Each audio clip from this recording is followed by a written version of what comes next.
There's a misconception as to the real meaning of the word freedom, and I'm afraid it has impeded growth and direction for a whole lot of people. The modern pursuit of total freedom can sometimes lead to indecision, distraction, or even a sense of purposelessness. If you are setting personal goals, for instance, at first glance, if you impose a strict schedule on yourself, or you submit yourself to a demanding self-improvement routine, it will seem like you are giving up your freedom. But these are literally the structures that allow you channel your passion, that help you overcome procrastination, that help you achieve lasting fulfillment. A ship, for instance, is only purposeful because as wide as the sea is, the ship has been subjected to the dictatorship of the compass. You go and put a ship on the sea without a compass and tell it is free, and watch how it will be tossed here and there by the waves and ultimately get lost. Unfortunately, that's how most of us are going about life. We have not subjected ourselves to the autocracy of discipline, an ideology, or a self-improvement school of thought. We want to be free,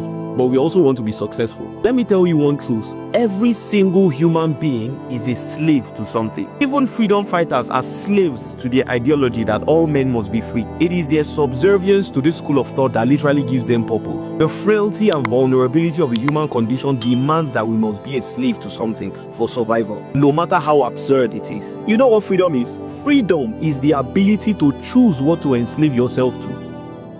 You know, I stumbled on something very interesting yesterday. I was reading about how firefighters don't just rush into a raging inferno or wildfire, but how they often move back to a safe distance to observe, get this, the fire's behavior. And it got me thinking, how often do we engage chaos in our lives without actually taking the time out to study its pattern? If you can disengage and then step out of the chaos for a bit, you realize a recurrent pattern in seasons of extreme stress in your life. Seasons of confusion often have a recurrent underlying pattern through which they come, a pattern through which they are surmounted or they leave of their own accord. It's always there. I know mine. A couple of people I've spoken to and have done some introspection have realized theirs. You have yours, and you can only find out what that is when you take a step back to observe. Don't let ego hold you hostage to a battle you are losing. There's no shame in retreat as long as it's not permanent. Knowing your patterns will help you maintain a sense of calm during stormy seasons. It will help you learn lessons faster, and it shortens the lifespan of these seasons. You see, when great battles kick up a lot of dirt and obscure the battlefield so that the generals can't see what's going on, a lot of times the smart thing to do is to sound a retreat.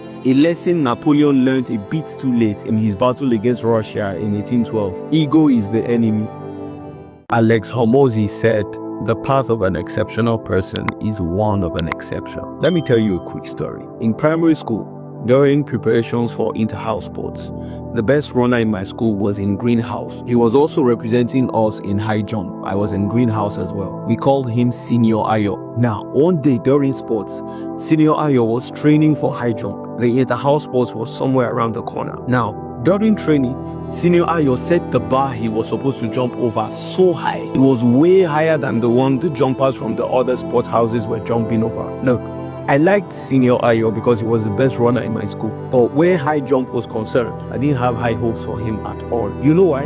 Because in all the days of training leading up to the inter-house sports, Senior Ayo was never able to jump over the bar he set for himself, even once. He faltered every single time. But on the day of the inter-house sports, Senior Ayo jumped higher than everybody else and won gold. What have I learned? Failure in the pursuit of the extraordinary still leaves you greater than the ordinary. You see, when your dreams far outpace the status quo, even your mistakes become innovation. You ask Elon Musk. I don't know where Senior Ayo is. I never saw him since primary school, but I'll always be grateful to him.